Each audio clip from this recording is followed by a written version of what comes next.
Je suis Marie-Françoise Goulina de l'ANA. Je vous remercie de nous avoir rejoints donc, pour ce matinal export de l'ANA que nous avons organisé avec Business France, le service agrotech de Business France.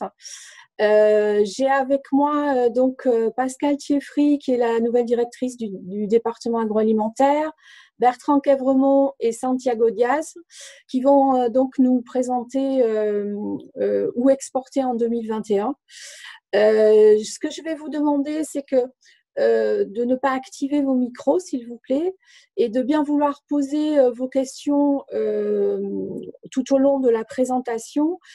En bas, dans la petite fenêtre qui s'ouvre, sur le petit bandeau qui s'ouvre, vous avez un petit icône converser et vous pouvez poser vos questions. Et donc, on va collecter toutes ces questions et on pourra répondre à vos questions à la fin de la présentation. Voilà, mais merci encore d'être là. Pascal, est-ce que tu peux activer ta caméra et ton micro, s'il te plaît? Tout à fait. Voilà, bonjour à tous. Ravie d'être avec vous ce matin pour cette matinale de l'export, pour vous parler du sujet où exporter en 2021. Tout de suite, pour commencer, je vais vous expliquer un petit peu le déroulé peut-être de cette matinée. Donc, on va d'abord revenir sur la situation des exportations agroalimentaires et l'impact de Covid. Ensuite, vous aurez un focus produits gourmets, puis un focus vin et spiritueux.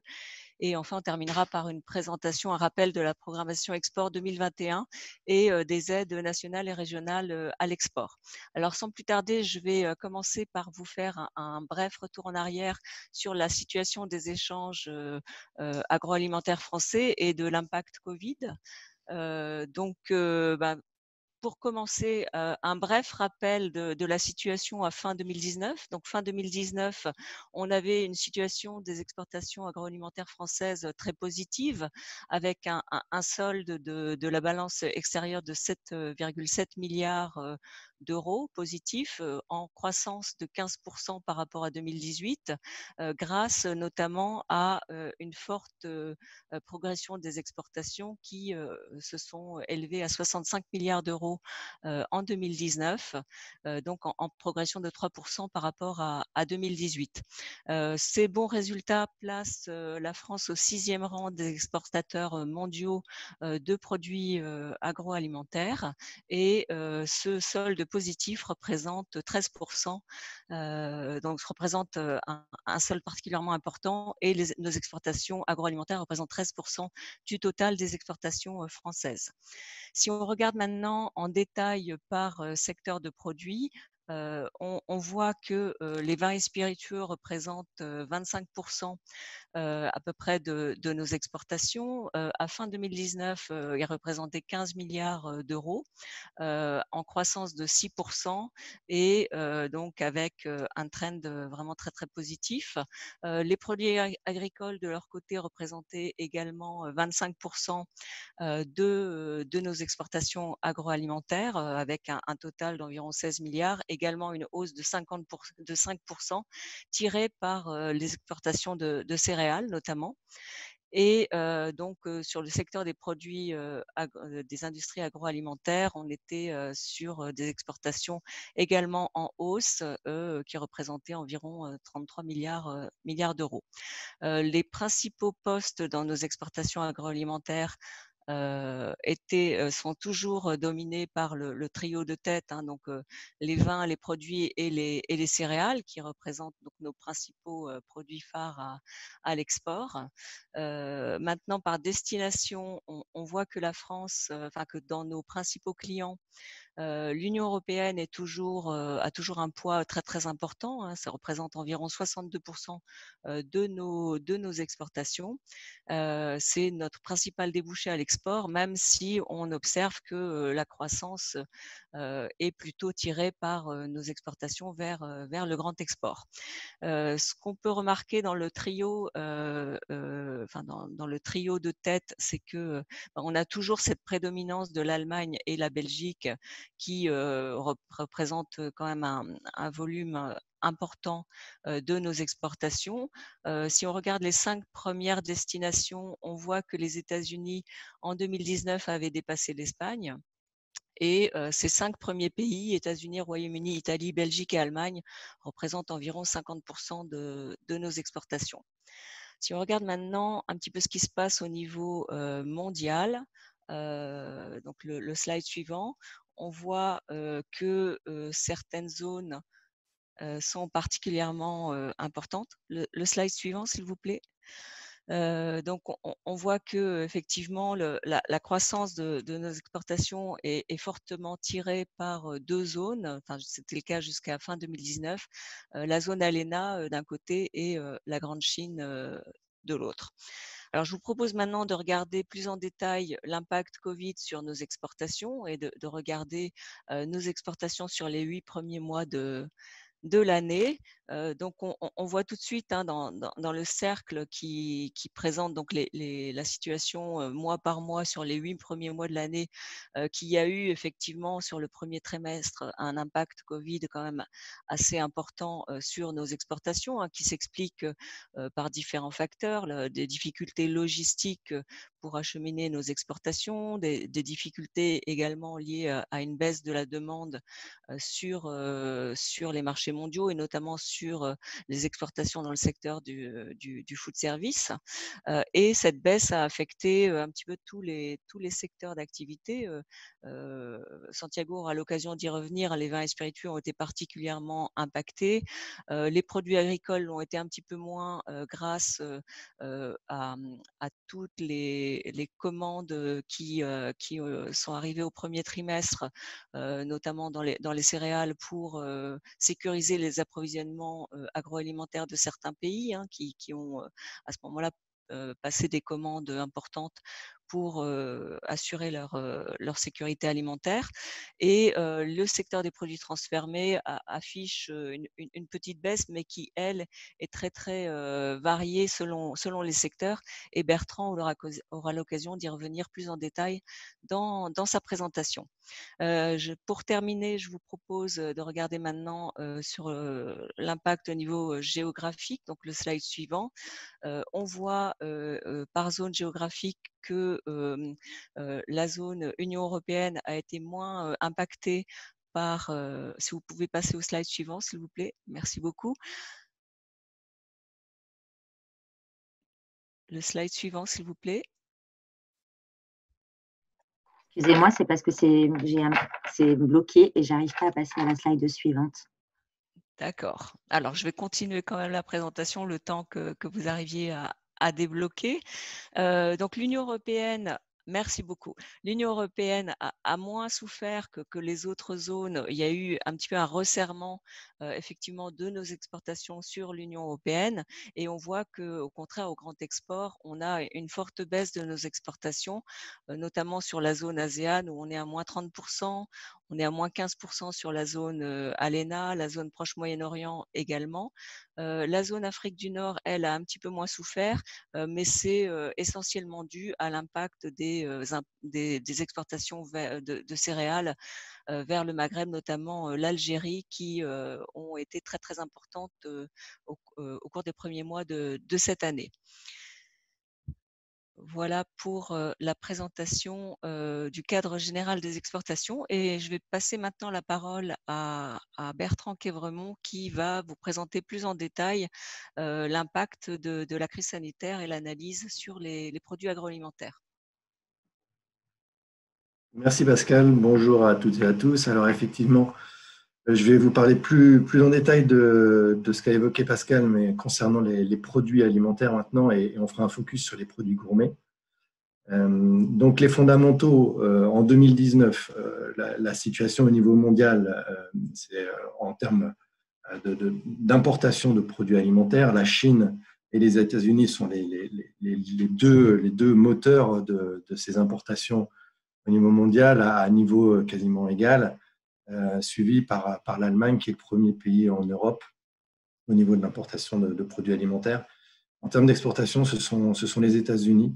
Vous retrouvez en deuxième position les Pays-Bas. Alors, les Pays-Bas sont en tête à chaque fois de ces classements parce qu'au niveau de l'Europe, c'est une porte d'entrée et de sortie, en particulier par le port de Rotterdam, pour beaucoup de denrées agroalimentaires qui transitent par ce pays. Donc c'est vrai que finalement, les Pays-Bas tiennent une place importante dans ces classements-là.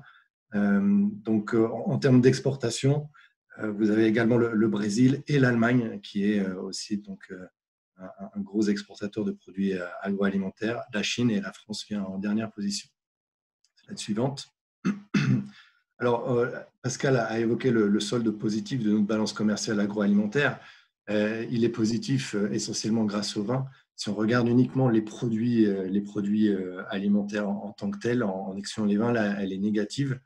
On a une balance commerciale de moins 6 milliards d'euros et nos clients principaux sont essentiellement en Europe, donc l'Allemagne, la Belgique, l'Espagne, l'Italie et le Royaume-Uni. Vous voyez donc que l'Allemagne et la Belgique sont vraiment sur des niveaux similaires d'importation de produits français. On est à plus de 5 milliards d'euros dans chacun de ces pays-là. Slide suivante. Alors, dans le détail, nos plus gros postes d'exportation, ce sont les ingrédients, alors en particulier les céréales. Pascal l'a évoqué, avec 12 milliards d'euros en 2019.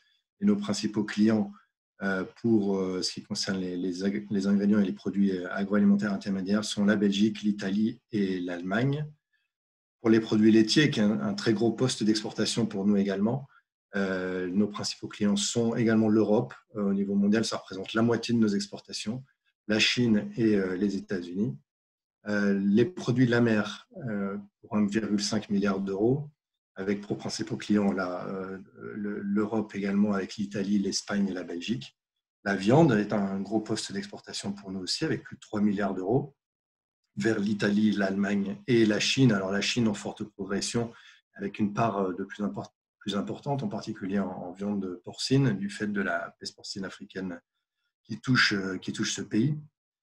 Les fruits et légumes et les pommes de terre qui représentent à eux 3 milliards d'euros, et avec pour principaux clients l'Europe également. Slide suivante. L'épicerie sucrée et la BVP, donc, qui représente plus de 5 milliards d'euros, avec de même l'Europe comme principal débouché. On est sur ces catégories-là. En BVP, par exemple, le troisième exportateur mondial, c'est un secteur qui est très, très performant au niveau de la France et qui est reconnu à l'étranger. Les produits gourmets en tant que tels représentent plus de 17,5 milliards d'euros et sont expédiés essentiellement vers l'Europe. On en parlera un petit peu après. Les produits bio qui sont dans ces différentes catégories, qui représentent plus de 800 millions d'euros et qui sont en progression sur l'Europe, les États-Unis et la Chine. Et les boissons sans alcool, qui sont également un poste important de nos exportations, avec près de 2 milliards d'euros. Slide suivante. Alors, vous l'avez là sous forme de graphique, mais ce qui est intéressant, c'est ce qui est en bas à droite. L'impact Covid sur nos exportations françaises de produits alimentaires dans le monde. Vous voyez que les céréales ont, sur les 8 premiers mois de l'année, connu une belle progression. Ça tient au fait qu'on avait des stocks en France suite à une année record en 2019 de céréales. Et donc, nos expéditions en début d'année 2020 ont été très bonnes. Certains pays ayant besoin de faire des stocks. Également sur les produits laitiers, certains pays ont été amenés à stocker en début d'année. Sur les autres postes, par contre, on est déficitaire, donc sur les préparations à base de céréales, les viandes et les autres types de produits agroalimentaires. La suivante. L'impact de cette pandémie, donc sur les différentes filières. Sur la filière viande, nos exportations ont diminué de 2,7%, avec des fortes baisses vers nos clients habituels, donc l'Italie, l'Allemagne, l'Espagne. Seuls les Pays-Bas ont augmenté. Encore une fois, les Pays-Bas, chiffre à prendre avec des pincettes, dans la mesure où ce pays sert de base de réexportation vers d'autres pays de la zone. Au grand export, là, pour ce que je vous disais tout à l'heure, donc la Chine, plus 44%. La Chine qui a besoin de viande de porc en particulier. Par contre, vers Hong Kong, le Japon et l'Arabie, des baisses de nos exportations. Pour ce qui concerne les produits laitiers, une hausse légère de nos exportations, avec pour principale destination l'Allemagne, la Belgique, une baisse sur le Royaume-Uni et là également une hausse sur les Pays-Bas, une petite baisse sur la Chine, en hausse sur l'Algérie et en baisse par contre sur l'Arabie Saoudite. Les produits de la mer, donc là une forte chute de nos exportations concernant ce type de produits. Nos principaux clients étant particulièrement affectés, en particulier le secteur de la restauration. C'est le cas de l'Espagne, de l'Italie, et de la Belgique et du Royaume-Uni. Et donc, la restauration étant fortement importatrice de ce type de produits de la mer depuis la France, on a évidemment été très impacté par cette baisse pendant le Covid. Slide suivante.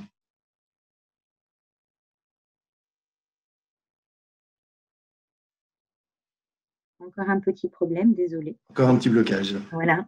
On va venir.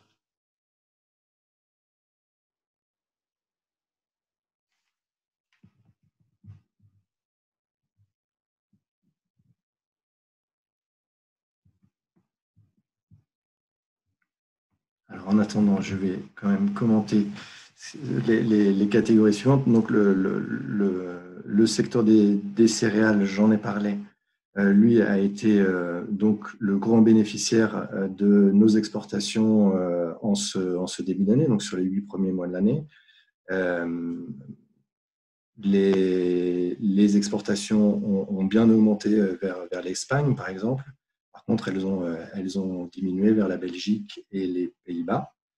Mais par contre, des belles progressions vers le Maroc, vers l'Égypte et vers la Côte d'Ivoire, également l'Algérie, comme le disait Pascal tout à l'heure. Et donc, les produits gourmets, je vais y revenir plus en détail après, mais nos exportations représentent 18 milliards d'euros, en baisse donc de 3% sur ce début d'année. Malgré tout, l'Allemagne a une bonne dynamique avec plus 3%. La Belgique reste à peu près stable. Par contre, ça baisse sur le Royaume-Uni. On a une belle progression sur les États-Unis, la Chine et le Japon pour ce type de produits gourmets en ce début d'année. La slide suivante.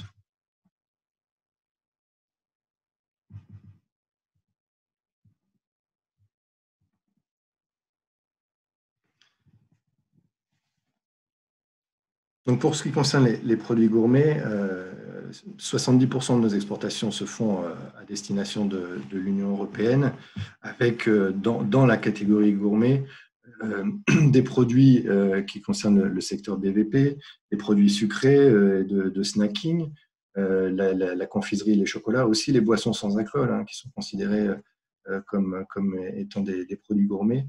Donc c'est une catégorie qui est destiné essentiellement à l'Europe. Voilà, slide suivante, on va y arriver, on va retrouver l'ordre. Voilà, merci. L'impact, comme vous le savez, c'est évidemment le secteur de la restauration qui a été le plus impacté, et donc les entreprises qui fournissent ce secteur qui ont le plus été impactées par cette crise. Par contre, dans tous les pays clients de la France, on a constaté une croissance de la GMS et même si certains acheteurs au début avaient pu mettre un petit peu en pause leur référencement de produits, de nouveaux produits dans les chaînes de magasins, de retail à l'étranger, on a eu quand même, suite à ce premier trimestre, premier semestre un peu stagnant, on a eu de nouveau, après l'été, des acheteurs qui se sont montrés intéressés à rencontrer des nouveaux fournisseurs français. Donc, voilà, la cible, c'est vraiment à l'étranger, en tout cas, le secteur du retail. une forte demande, une hausse des ventes en tout cas dans tout ce qui est produits alimentaires emballés, une hausse des ventes en ligne, bien évidemment également, et aussi donc un développement alors, qui est temporaire ou pas, ça l'avenir le dira, mais en fonction des pays, la vente en ligne a vraiment pris le relais de la restauration, et toutes les chaînes de restauration, mais aussi de retail, se sont mises à faire de la livraison à domicile, du click and collect, etc. Donc, il faut profiter de ces opportunités-là, il faut s'adapter. Ce qu'on constate également, c'est une hausse de la MDD dans de nombreux pays. Slide suivante, s'il vous plaît. Et donc, les conseils qu'on pourrait donner en termes donc, de marché, déjà, c'est vraiment de rester très concentré sur l'Europe, qui est notre principale destination pour le food. Également des belles opportunités en ce moment, on le voit sur l'Europe de l'Est, et en particulier en Pologne, en République tchèque et en Roumanie. Et au niveau du grand export, on continue à avoir un bon potentiel sur Asie et Amérique. L'offre snacking en particulier, pour des produits sains et pratiques, se développe bien sur l'Asie et sur le Moyen-Orient. Donc, il faut, un des conseils qu'on donne aussi, c'est vraiment étudier toutes les solutions qu'on propose pour référencer des produits online, que ce soit sur des centrales d'achat ou des sites de vente en ligne, ou directement les sites de GMS qui développent leur offre, et également donc, les produits sous MDD qui sont plus attendus par les chaînes de distribution locales. Je passe la parole à Santiago.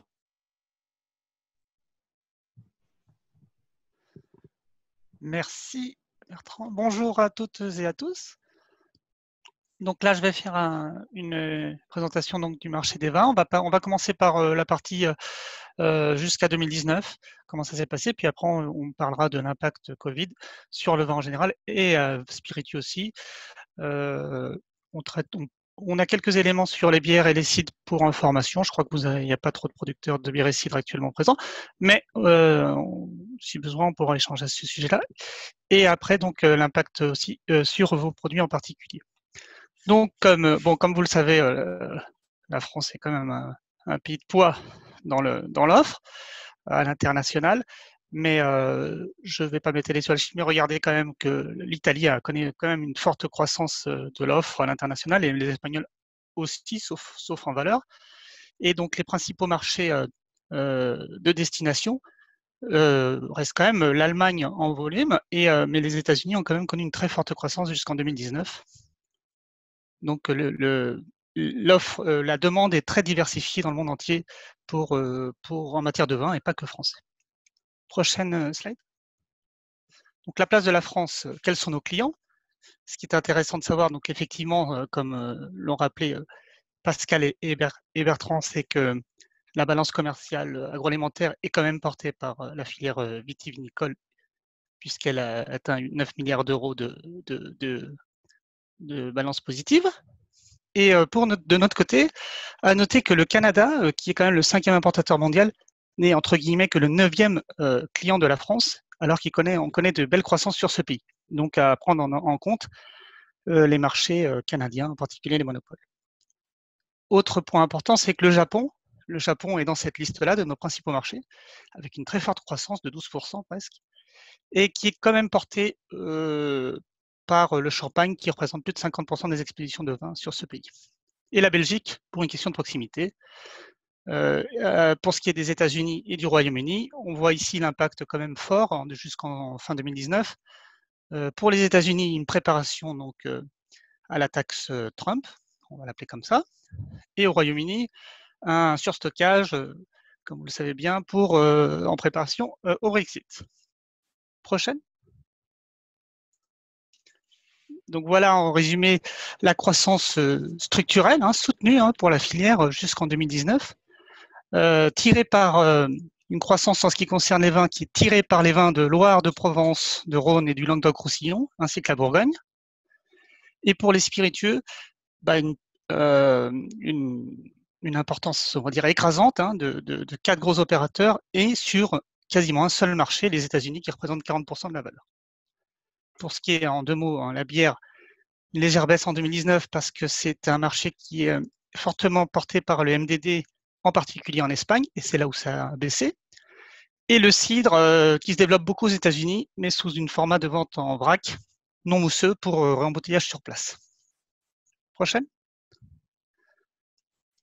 Donc en résumé, si on sépare les trois, là, ce qui est intéressant à voir, c'est les petits camemberts en bas.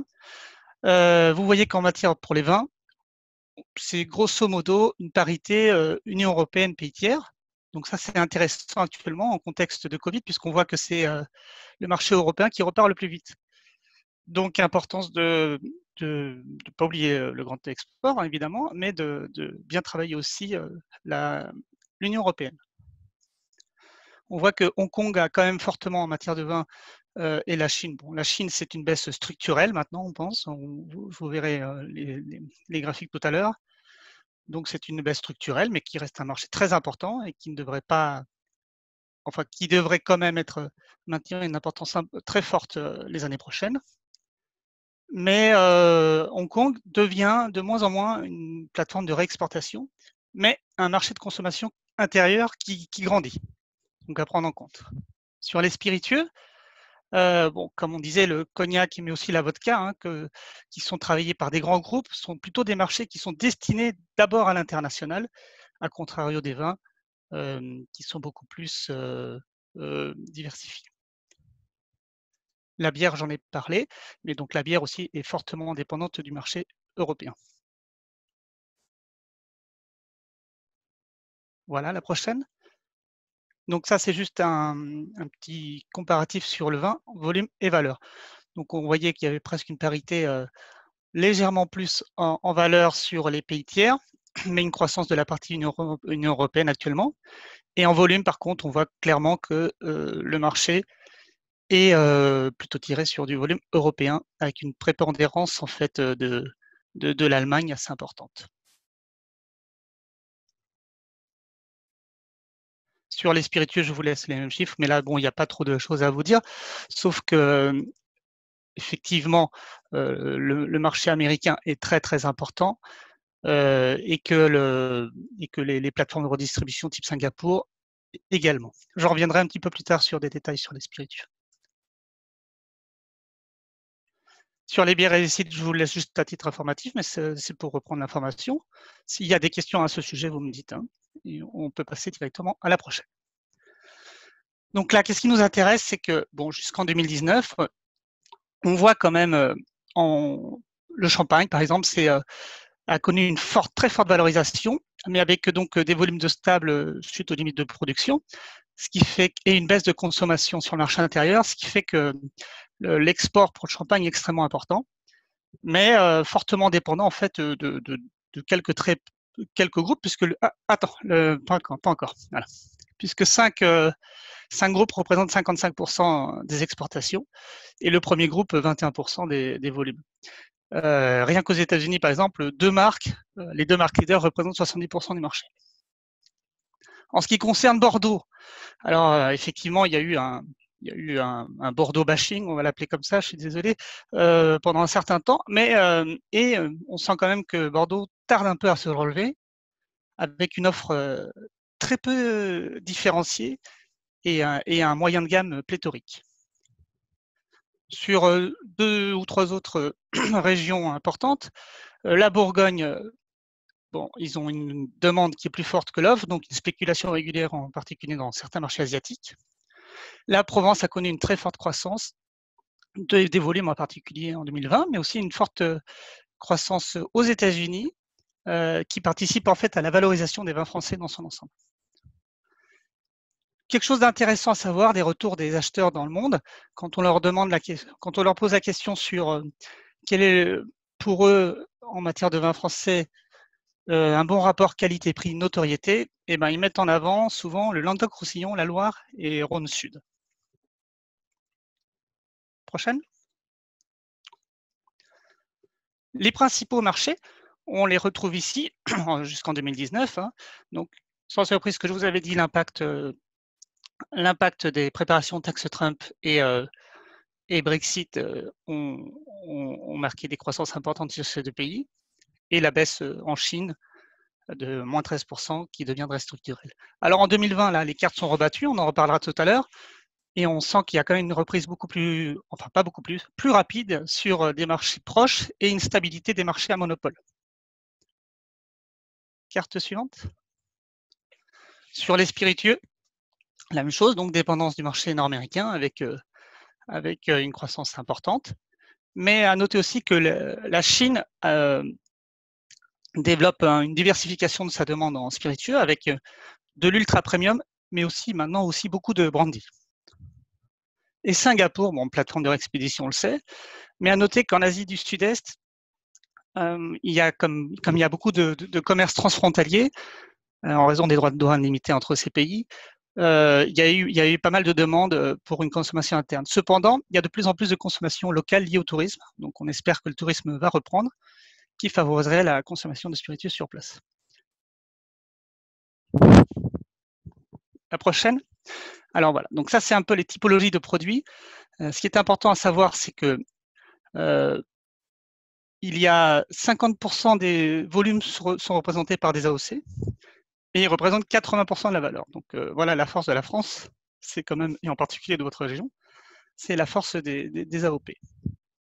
Cependant, en matière de couleur, on voit bien quand même que pour l'instant, c'est encore la France en Asie principalement est quand même reconnue principalement par ses rouges, mais on sent une grosse tendance quand même à une diversification, à une demande de blanc et de rosé en particulier, et les vins effervescents aussi.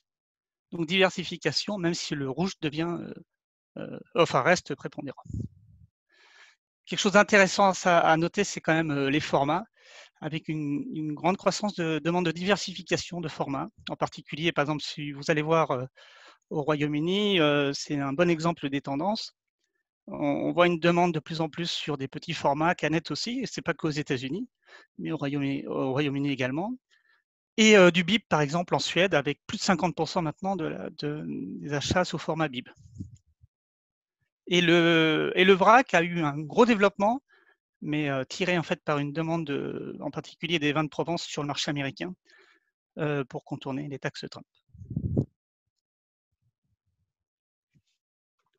Si on sépare en AOP, IGP et vins de France, là vous avez aussi une chose qui est intéressant à noter, c'est que les IGP et les vins de France, eh ben, le marché reste très européen, alors que les AOP sont quand même majoritairement axés sur le grand export. Donc le prix moyen des AOP et des IGP monte, mais celui des vins de France a plutôt tendance à baisser légèrement. Les IGP et les vins de France sont une forte dépendance du marché allemand, avec un marché donc de prix, mais quand même qui reste très dynamique. Les AOP sont pour elles un peu moins dynamiques, mais beaucoup moins concentrées, donc moins de risques. Donc ce qui est important à savoir, à noter quand même, c'est que la zone Rhénane, entre l'Allemagne, les Pays-Bas et la Belgique, eh ben, ça représente 20% des exportations des AOP, 45% des vins de France et 47% des IGP en volume. Donc quand même, cette partie, rien que la zone Rhénane, est extrêmement importante pour les exportations françaises. Suivante.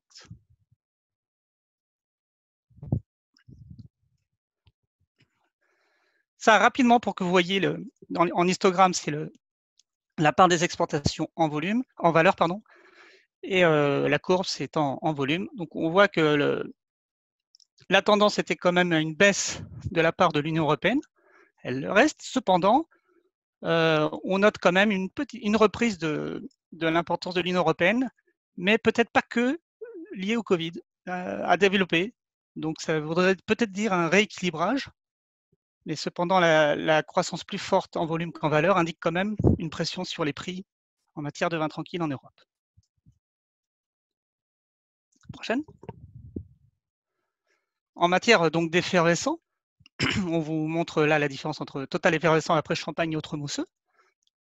Donc intéressant de savoir quand même que la croissance est également marquée pour les autres mousseux et pas que les champagnes. Et on note une progression d'écréments qui ne se fait pas forcément à l'encontre des champagnes, hein, puisque la concurrence viendrait plutôt quand même des Prosecco encore, et pas forcément les Cava, mais plutôt les Prosecco. Mais une nouvelle intéressante à noter quand même, c'est que les Prosecco auraient peut-être atteint un palier à l'export, avec une progression en fait moins importante que les autres que les créments, par exemple, chez nous. Prochaine. Là, c'est la même courbe que pour les vins tranquilles. Donc, même tendance légèrement à la baisse. Là, par contre, il n'y a pas d'équilibrage. On sent que les pays tiers deviennent plus importants que de manière structurelle hein, que l'Union européenne. Mais il y a moins de pression sur les prix que pour les vins tranquilles. Là, je vous laisse donc 2 slides. Ça, c'est globalement les principales AOP à l'export. Donc, Bordeaux, sans surprise, vous dépassez les 2 milliards d'euros, suivi par la Bourgogne, puis le Rhône, Provence, Val-de-Loire et Languedoc, Roussillon, pardon.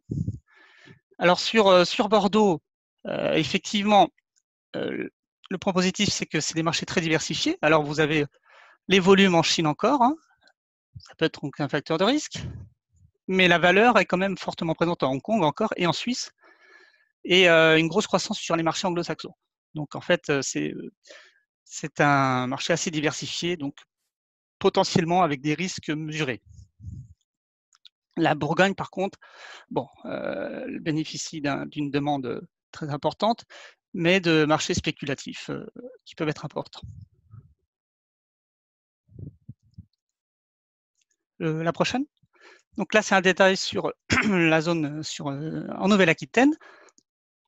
Donc, on peut noter, par exemple, je vous les laisse les chiffres pour que vous voyez, hein, mais par exemple, sur l'Armagnac, c'est intéressant de savoir qu'il y a une très forte croissance sur la Chine et une valorisation sur la Chine et les États-Unis, alors qu'il y a une décroissance sur le UK, avec un marché très peu valorisé, par exemple.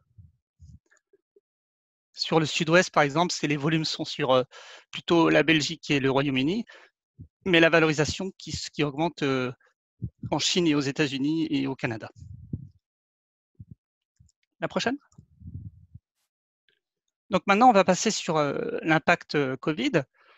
Donc, sans surprise, la filière vin et spiritueux a été fortement impactée.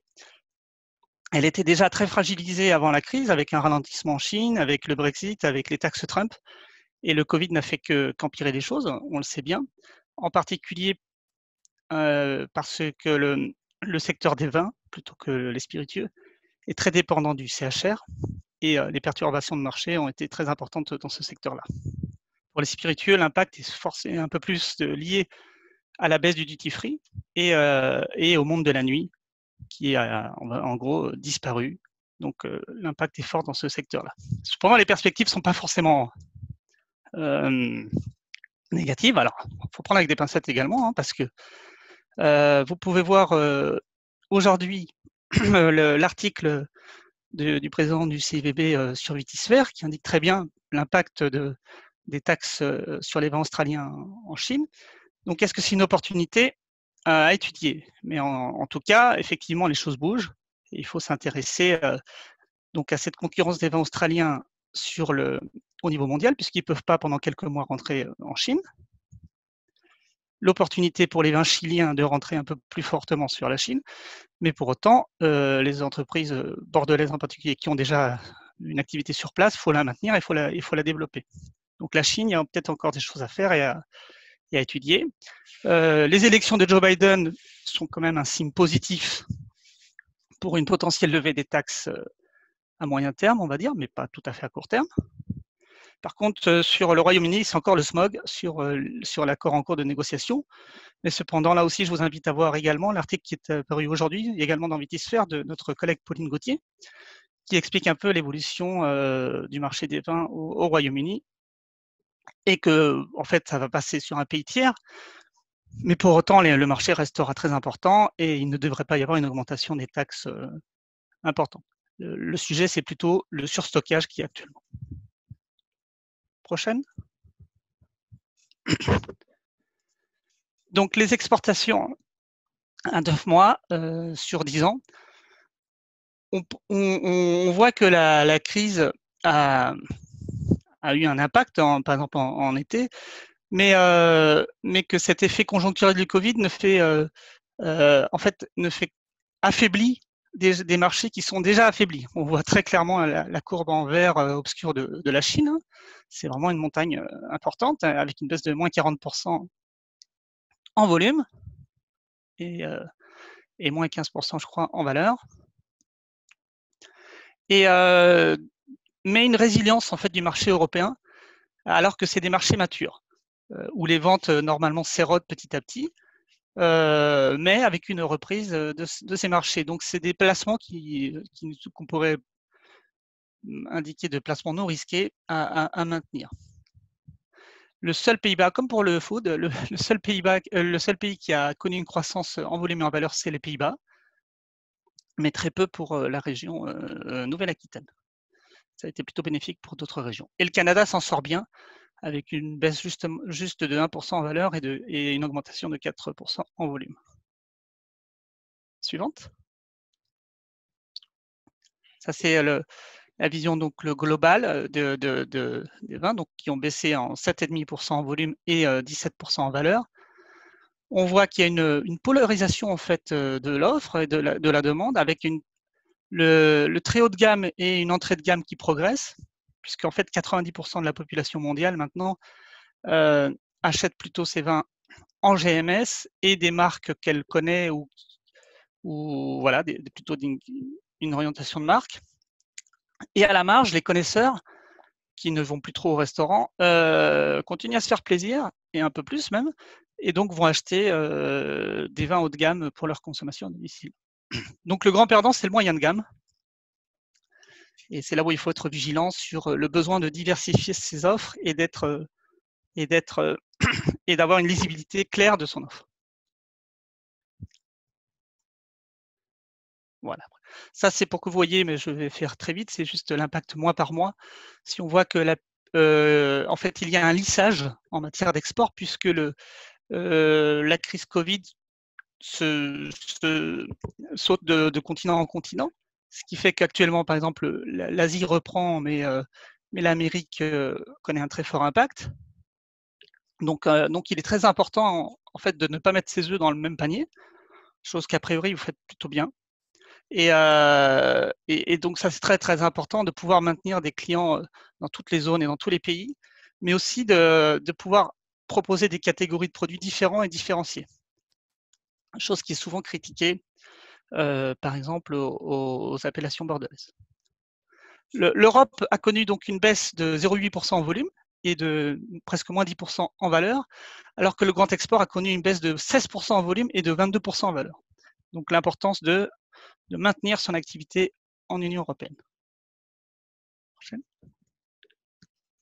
En matière donc d'appellation, on voit très clairement que le champagne a été fortement impacté, avec des baisses très importantes, plus importantes que pour les vins bordelais. Et en ce qui concerne Bordeaux,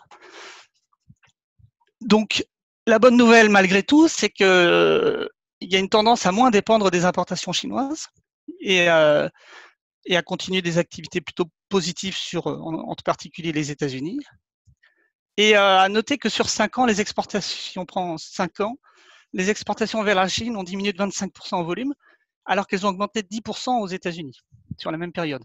Et si on prend 10 ans d'historique, eh bien le pourcentage d'augmentation aux États-Unis et en Chine est similaire, avec à peu près 58-60% en volume.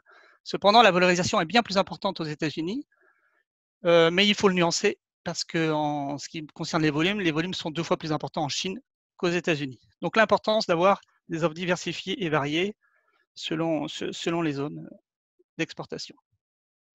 Prochaine. Donc par catégorie, je passe très vite pour que vous voyez quand même que les prix moyens donc a baissé sur les vins valorisés, AOP et Champagne, alors que sur les autres produits, les autres mousseux, IGP et vins de France, la valorisation a été augmentée. Et une grosse augmentation du prix du vrac, donc comme je vous le disais, lié plutôt à l'exportation de vins de Provence en vrac aux États-Unis. Prochaine. Ça, c'est l'évolution du prix moyen export de certains produits. Donc à noter que la baisse du prix moyen de 2% à peu près sur le champagne n'a pas freiné la chute à presque moins 30% des ventes. Les grands perdants sont donc, à part les champagnes, sont aussi les AOP tranquilles, et principalement en Europe, puisque c'est un marché qui, en fait, qui a connu une bonne résilience, mais avec des prix vraiment tirés à la baisse. Donc les grands gagnants sont plutôt les IGP et les vins de France.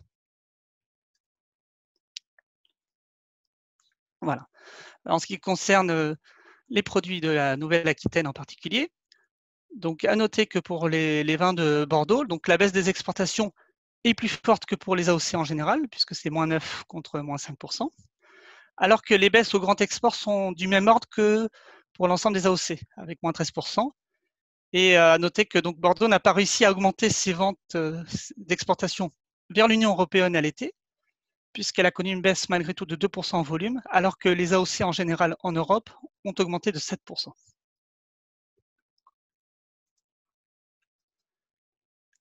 Sur les différentes appellations et catégories, donc on note quand même que Bordeaux, s'il y a la problématique en fait du Bordeaux, c'est que pour l'acheteur lambda international, il y a ce problème de visibilité de cépage.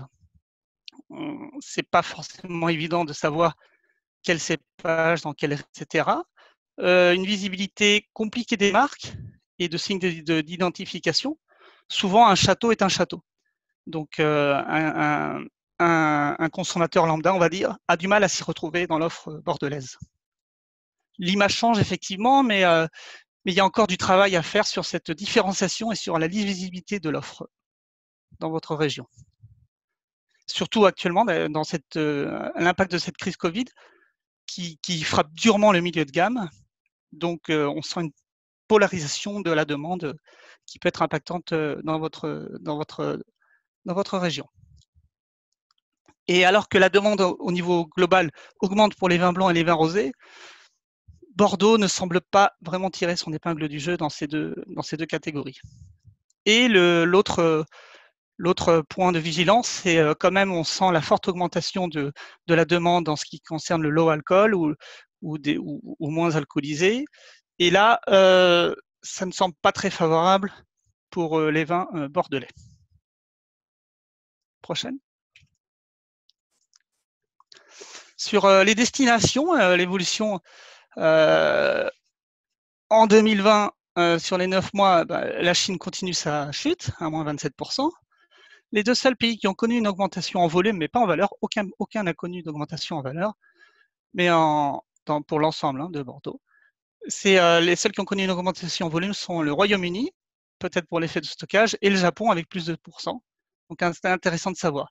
Les marchés en fait qui ont connu un moindre mal, on va le dire comme ça, sont plutôt la Suède, le Danemark, le Canada, le Japon. Et pour les vins bordelais, il y a quand même les Bordeaux supérieurs et les Bordeaux rouges qui peuvent connaître des bonnes croissances sur ces marchés-là. La Chine, pour ce qui concerne donc la Chine, je vous invite vraiment à lire l'article de M. Sichel sur Vitisphère. Hein. Cette concurrence australienne à l'international pourrait paraître, enfin, cette impossibilité pour les Australiens d'aller à court terme sur la Chine pourrait paraître une opportunité. Simplement, ça veut dire aussi que les Australiens vont devoir trouver d'autres marchés et que donc la concurrence australienne va être importante dans les mois à venir. Et que pour autant, les vins chiliens qui commençaient à reprendre du marché en Chine vont continuer cette tendance. Donc, il faut maintenir sa présence en Chine. Il faut y être fort, mais attention, ça peut être qu'un effet d'aubaine. Sur le Royaume-Uni, pareil, hein, référez-vous s'il vous plaît à l'article de Pauline Gauthier qui est paru également ce jour-ci sur Vitisphère. Donc, il ne faut pas trop s'inquiéter. Il faut attendre de voir l'évolution. Il ne devrait pas y avoir de chamboulement majeur. Simplement, c'est un effet de surstockage qui est actuellement, pour lequel il faut être vigilant. Et sur les États-Unis, comme je disais, si on regarde cette croissance à 10 ans, c'est dans le même ordre de valeur que la Chine, hein, la croissance, donc, et avec une meilleure valorisation. Donc, continuer sur ce marché qui est moins fluctuant que la Chine et qui a un nouvel intérêt pour les vins de Bordeaux, mais qui demande qui demandent une différenciation de l'offre et une meilleure lisibilité. Pour les spiritueux, et j'en aurai bientôt fini, donc c'est fortement tiré par le cognac, hein, on l'a vu, et marché nord-américain. Alors la baisse est moins marquée pour les vins que pour les spiritueux, parce que je vous le disais que c'est fortement dépendant du monde de la nuit et du duty free. Voilà. L'Armagnac tire bien son épingle du jeu, hein, pour que vous le sachiez, avec une croissance très très importante, mais surtout du vrac en Allemagne et aux États-Unis. L'évolution des parts de marché des spiritueux, et ben là, on voit très nettement que c'est très très très dépendant des pays tiers et sans un gros impact fluctuation volume-valeur à peu près la même. La avant-dernière slide, donc sur le cognac. Donc malgré cette augmentation de la part de marché des États-Unis, hein, puisqu'ils ont pris quand même 7 points en volume et 5 points en valeur versus l'année dernière, en valeur totale, ça reste une baisse, puisque les volumes ont baissé de presque 20% et les valeurs de presque 30%.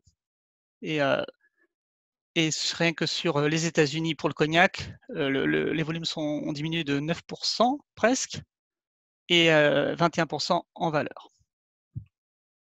Voilà, dernière slide, donc c'est juste pour ceux qui ont un intérêt sur la bière et l'acide. C'est les deux seuls secteurs qui ont connu une croissance générale, puisque on note quand même que la consommation d'alcool moins fort pendant le confinement a été importante. Donc les bières et les cidres ont pu tirer un petit peu profit de cette croissance. Le cidre à prendre avec plus de précaution, parce que cependant les prix moyens ont quand même baissé de manière assez importante, enfin pas importante, ils ont quand même un peu baissé. Voilà grosso modo le topo général et je reste à votre disposition pour répondre à toutes les questions.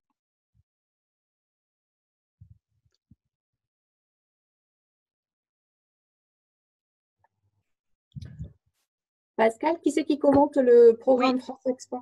Oui, bonjour, rebonjour. Donc effectivement, on va vous parler du programme France Export 2021. Donc je vais céder la parole à Bertrand et Santiago pour qu'ils puissent vous commenter le programme France Export côté Business France. Donc c'est d'abord à Bertrand pour la partie Pavillon France.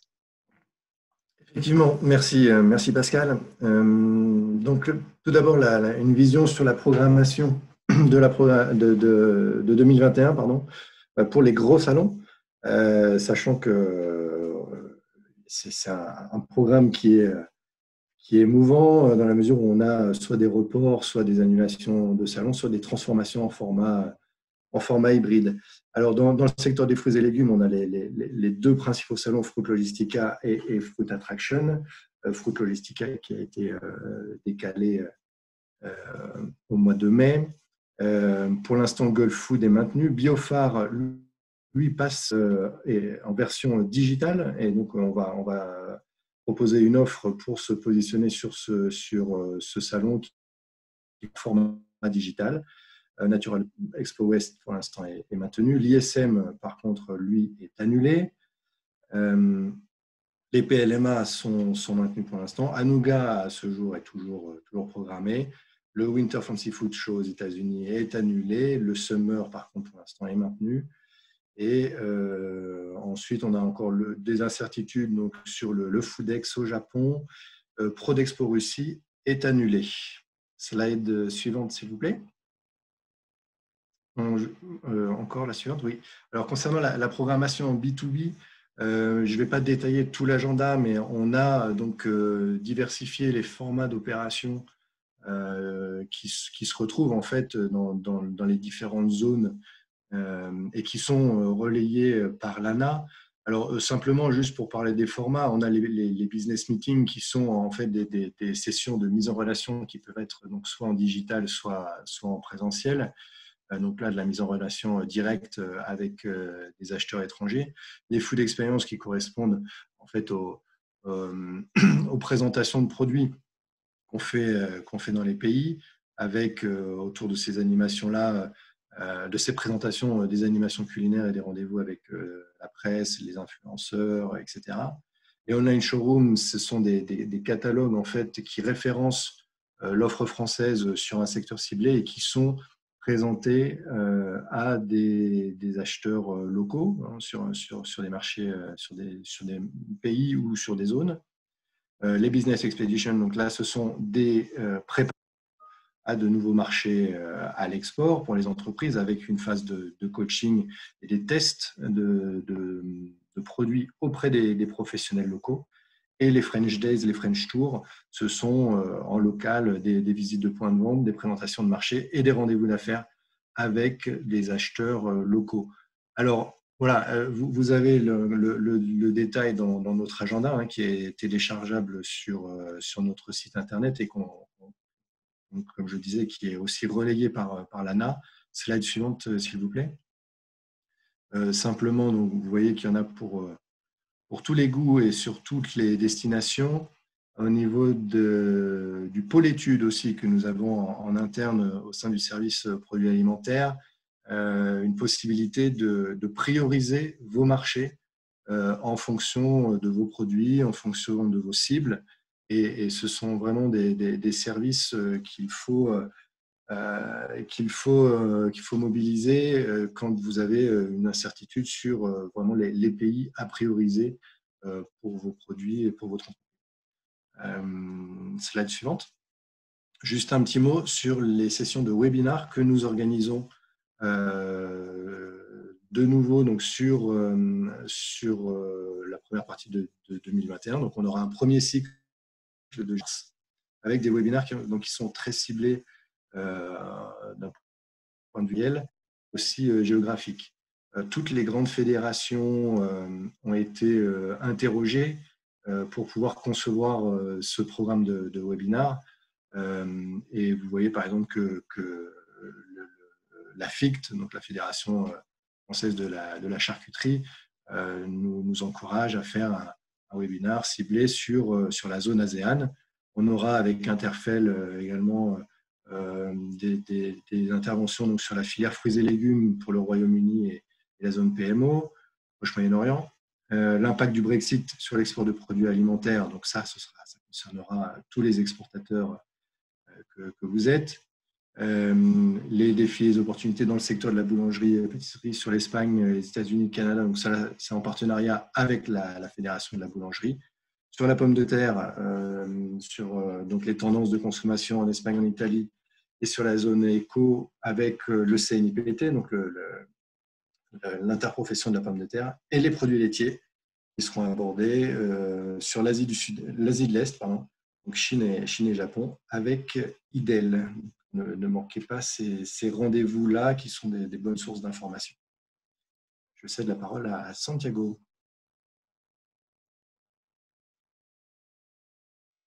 Pardon. Emmanuel, on passe au... Ah. Bon, alors bon, en matière de programmation vin et spiritueux, ça viendra peut-être. Là, je vous invite quand même de voir avec l'ANA sur lesquels on se positionne, puisqu'il y a on a une douzaine de salons à l'international qui sont prévus en 2021. Effectivement, les premiers salons du premier trimestre, Vinexpo New York, Vinexpo Hong Kong, ProAnasie Singapour sont annulés ou reportés, mais pour autant, à partir de mars, on maintient quand même Foodex, Tangzhui en Chine, puis après ProWine Asia, Top Wine, Vinexpo Shanghai, donc on va faire ProWine China.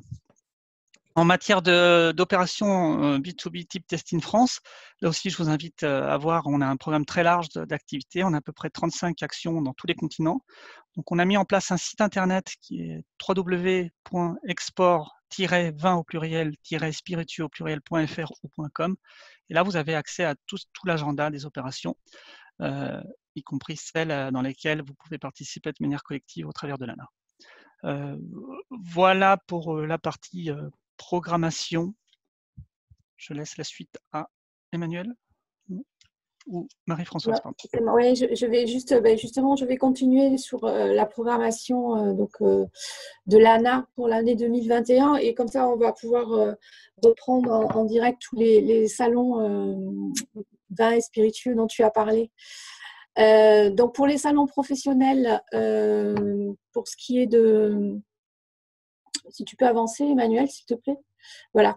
Pour ce qui est des salons professionnels, donc produits gourmets agroalimentaires, donc en effet, on sera le Foodex Japan qui est à la fois vin et spiritueux et produits agroalimentaires, on s'est positionné dessus. On attend, hein, on devrait avoir.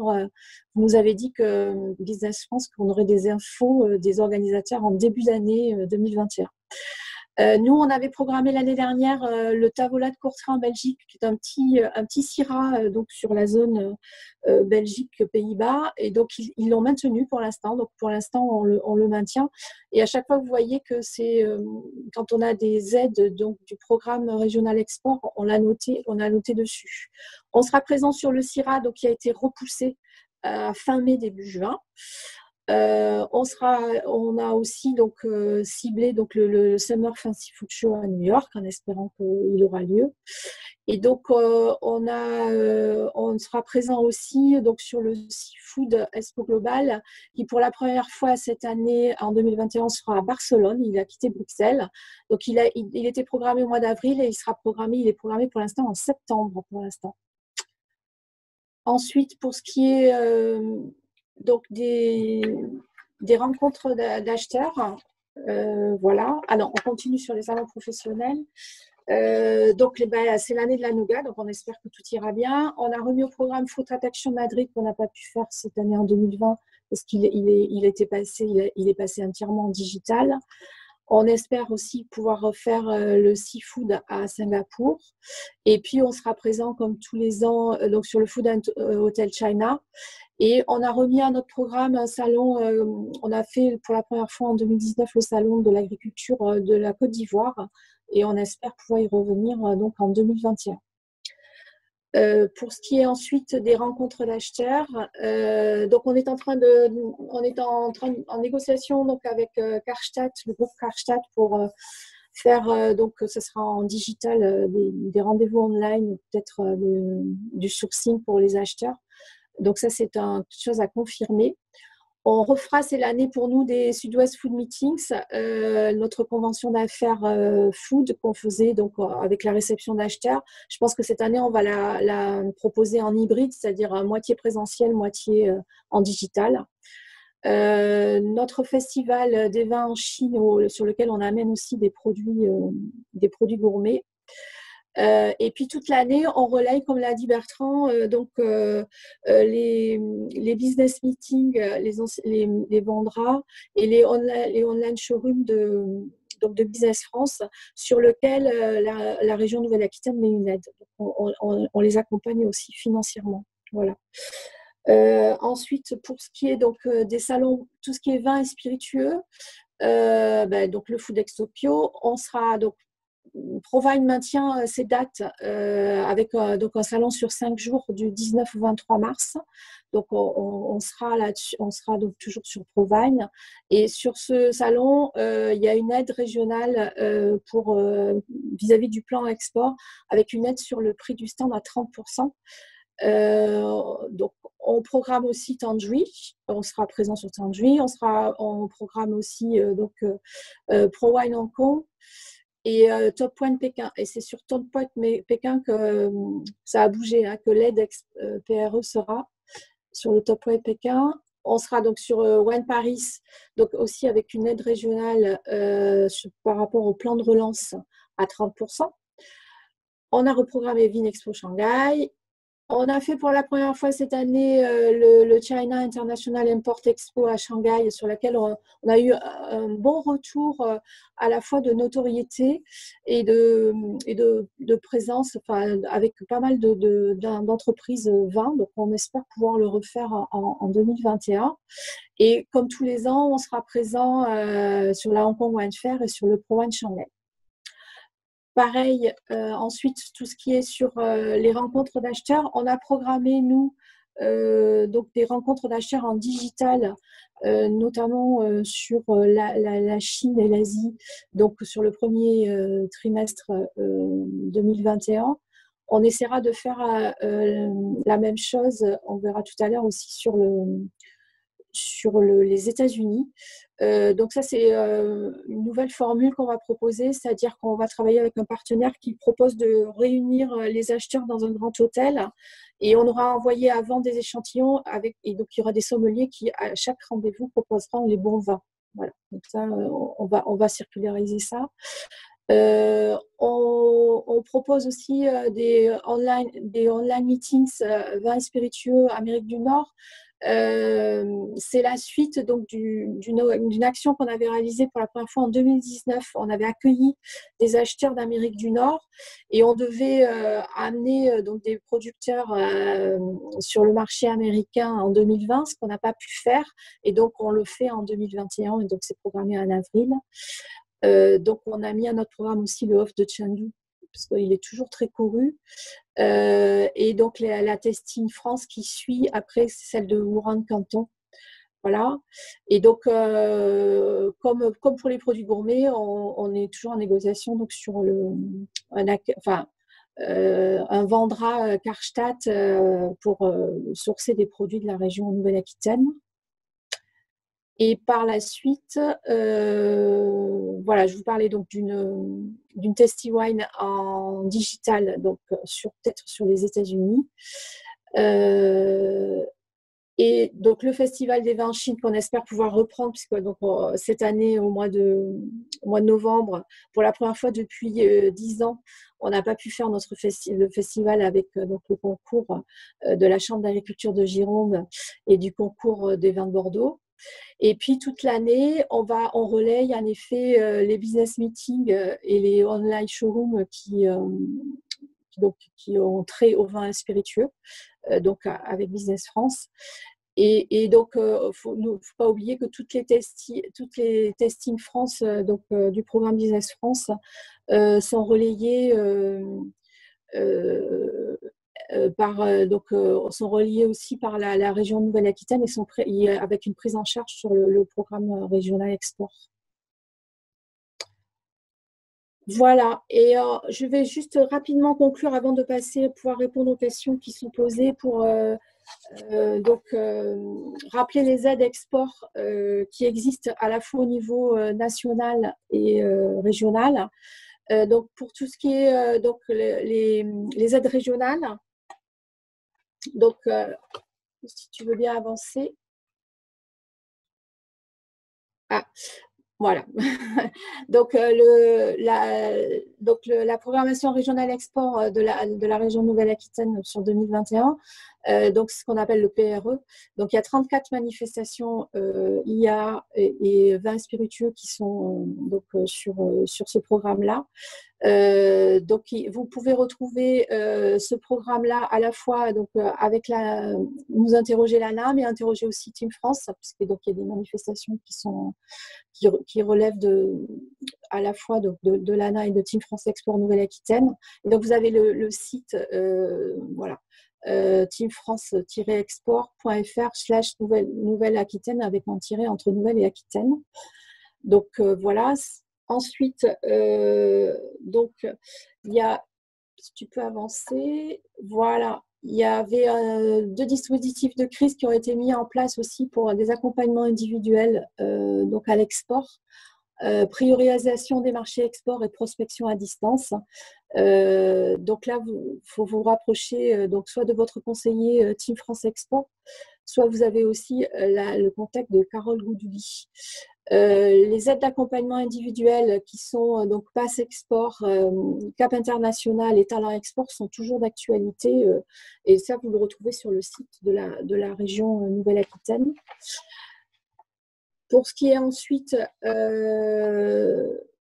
donc du dispositif national mis en place, donc ça c'est le dispositif régional mis en place en faveur de la filière vitivinicole. Donc, c'est une aide à la commercialisation de 4 millions qui a été mise en place entre la région Nouvelle-Aquitaine et les interprofessions de la région. Donc, c'est un programme d'action sur 3 ans. Il y a eu un premier appel d'offres, un premier appel à candidature qui a été fait donc là sur le mois d'octobre-novembre.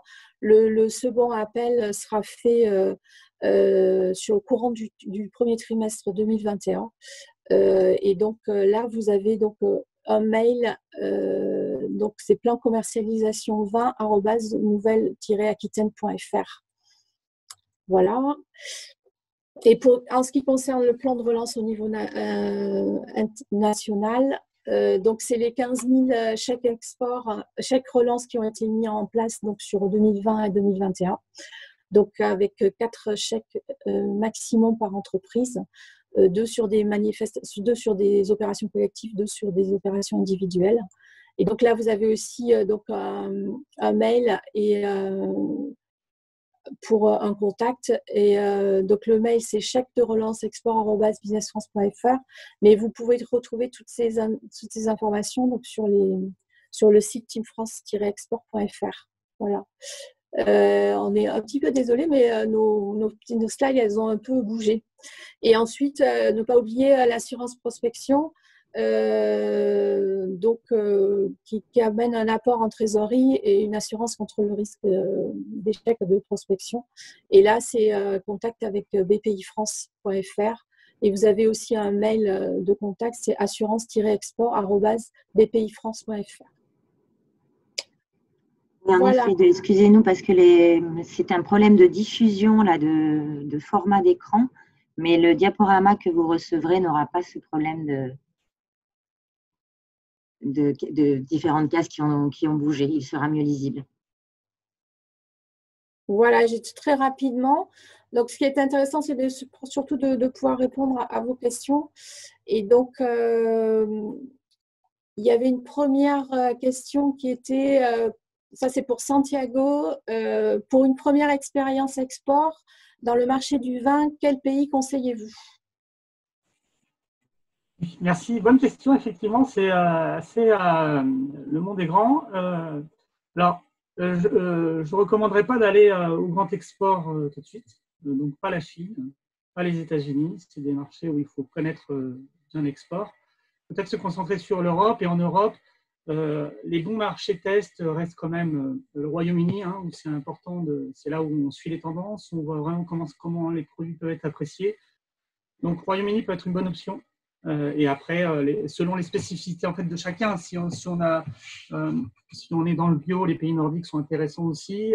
Si on a un storytelling important, les pays nordiques également.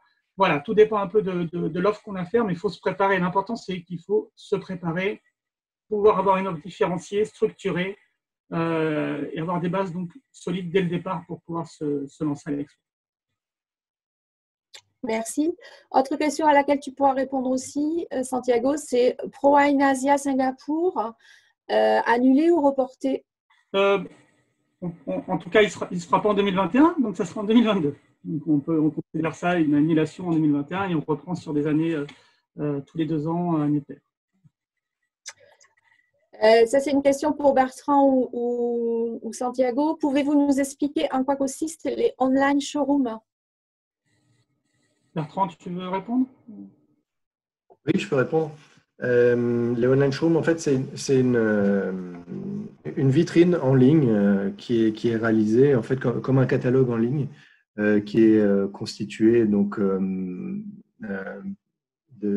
où on intègre la présentation des produits de plusieurs entreprises françaises et qu'on diffuse aux acheteurs d'un marché local, le but étant de susciter leur intérêt et ensuite d'organiser donc la mise en relation. C'est vraiment la constitution d'un catalogue qui est en ligne et qui est proposé aux acheteurs locaux. Je réponds correctement à la question. Et là, en fait, on en a déjà qui sont en ligne sur plusieurs zones. En 2021, on va intensifier ce format de prestation. C'est quelque chose qui marche plutôt bien pour mettre en valeur les produits des entreprises françaises.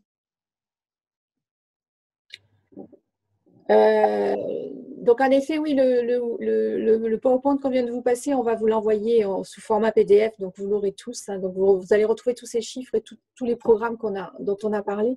Et il y a une question intéressante, Santiago, c'est comment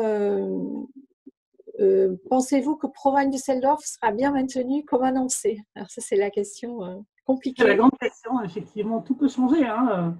Alors, bon, ce qu'il faut savoir, c'est que les Allemands se sont préparés. S'ils ont mis 5 jours, c'est vraiment parce qu'ils veulent tout faire pour que les choses se fassent bien, pour justement pouvoir limiter les quotas de visite, etc., etc.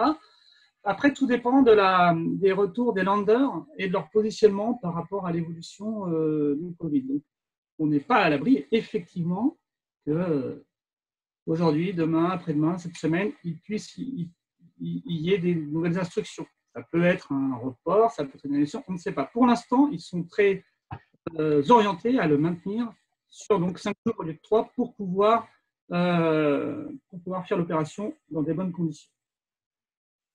Alors après, effectivement, nous, on est quand même, on va être très ouvert. Donc toutes les inscriptions pour l'instant sont maintenues et on est vraiment à l'écoute tous les jours avec eux pour voir l'évolution.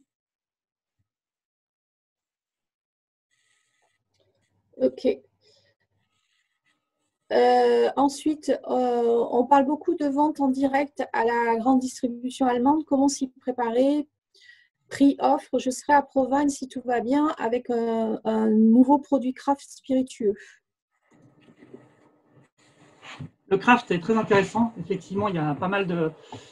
alors là, c'est pareil, hein, c'est quand même très lié au monde du soir, hein, surtout la mixologie, mais c'est très porteur. Donc, c'est un marché qu'il faut travailler, en particulier donc, en Allemagne, qui est un peu l'épicentre de ce qui se fait en matière de mixologie en Europe.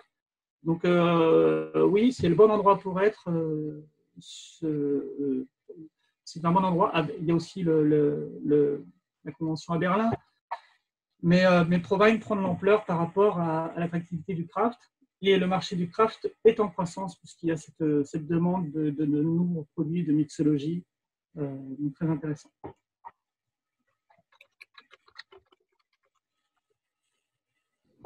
Et en ce qui concerne le travail en direct avec la grande distribution allemande, est-ce que c'est une vraie tendance? Alors effectivement, la demande, l'Allemagne est très le marché allemand est quand même très porté effectivement par la grande distribution, mais sur une certaine catégorie de produits, et beaucoup en dents de scie comme vous pouvez le voir dans le graphique.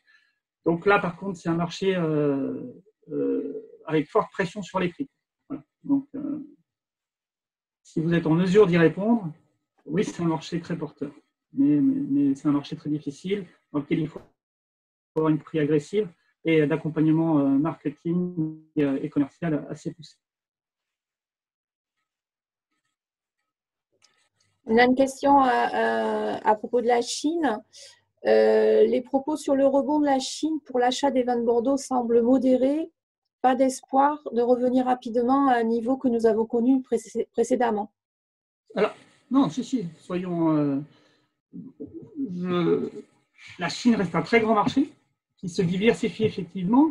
Donc, il peut y avoir un retour de demande sur ce marché-là.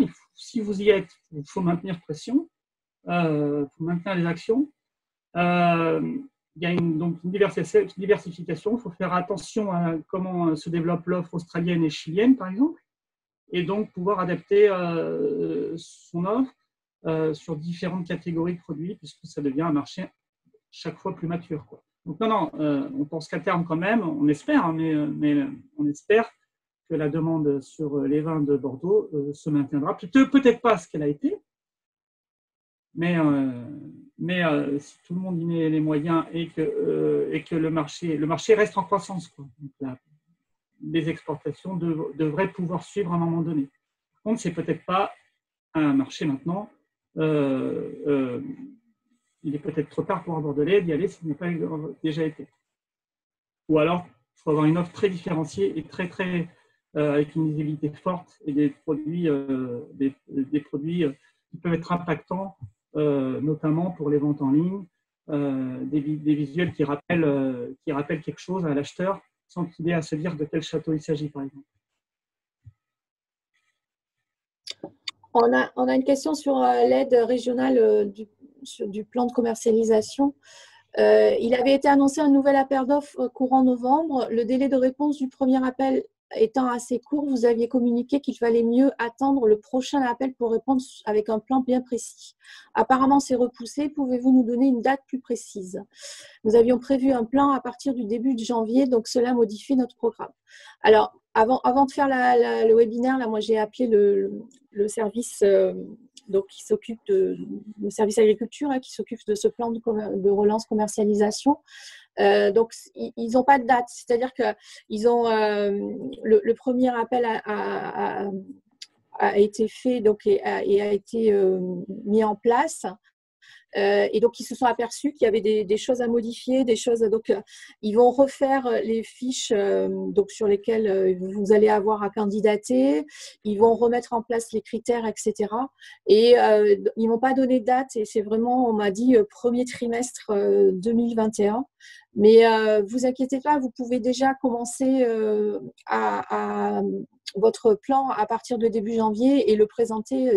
Il n'y a pas de souci, hein, puisque donc c'est pris en compte les opérations qui ont lieu depuis septembre 2020. Donc il n'y a pas de problème là-dessus. Vous pouvez tout à fait commencer vos opérations et déposer un dossier en même temps. Voilà. Alors ensuite, est-ce qu'il y a d'autres questions? A priori, Marie-Françoise, j'ai vu une dernière question dans le flux de la conversation sur le marché des vins liquoreux. Je pense que c'était la dernière question. Je retrouve pas. Tu veux que je réponde, Marie-Françoise? Oui, parce que je ne la retrouve pas, donc vas-y. Ouais. Sur les marchés liquoreux, alors c'est vrai que ça reste des marchés de niche, mais ça reste donc des marchés de connaisseurs et peuvent être assez importants. Si on parle par exemple des Pinots des Charentes, ils ont sur ces 9 mois connu une croissance importante à l'international, plus 11% en volume et 14% en valeur. Donc c'est un des rares produits qui se valorise par rapport au volume, mais ça reste un marché quand même très très très européen, puisque c'est plutôt la Belgique qui est fortement consommateur, mais la croissance est quand même en pays tiers avec le Canada et les États-Unis qui se développent pas mal. Donc voilà, disons que volume, effectivement, Belgique, mais aussi un peu l'Allemagne, et croissance au Canada et aux États-Unis. Alors après, tout dépend des types de liquoreux, mais vous en avez quand même beaucoup dans la région de Nouvelle-Aquitaine. Donc voilà, des marchés confidentiels, mais en croissance. Et juste pour exemple, puisque c'est mon collègue Julien Léris qui me l'a fait remarquer, on parlait tout à l'heure des vendras et des business meetings et on a eu une success story récemment donc sur un vendra en Corée d'un chocolatier de la région qui vient d'envoyer sa première commande. Donc, c'est vrai que c'est très, très intéressant pour les entreprises, que ce soit agroalimentaire ou vin et spiritueux, de répondre à des demandes comme ça quand il y a des acheteurs qui veulent sourcer des nouveaux produits.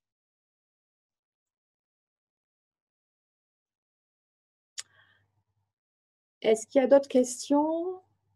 Alors, toujours sur le plan... à l'occasion, faites-nous un mail, s'il vous plaît. Je vous enverrai le premier document qui existait pour le premier appel à projet. Comme ça, vous aurez une idée de ce qu'il fallait remplir. Faites-nous un mail personnel à mon adresse mf.goulina@ana.fr. Voilà.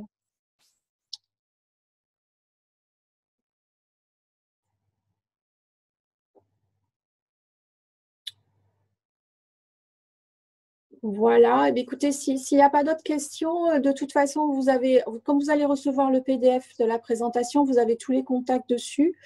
Je voulais juste vous rappeler aussi que ce webinaire de ce matin, notre matinale export, elle était dans le cadre des World Connections qui auront lieu la semaine prochaine, le 9 décembre. que vous pouvez encore vous inscrire sur ces World Connection, donc qui est la journée des exportations de la région Nouvelle-Aquitaine. Vous avez jusqu'à lundi soir pour vous inscrire. Il y a plein d'ateliers intéressants, assez techniques. Et puis, vous avez aussi la possibilité de prendre rendez-vous avec des experts pays. Et donc, n'hésitez pas à vous inscrire. Vous avez le mail là sous vos yeux. Merci à tous de votre attention et puis à très bientôt. Et on vous souhaite donc un bon mois de décembre et de bonnes fêtes de fin d'année. Et puis, on espère que l'année 2021 voilà, sera bien meilleure que l'année 2020. À très bientôt.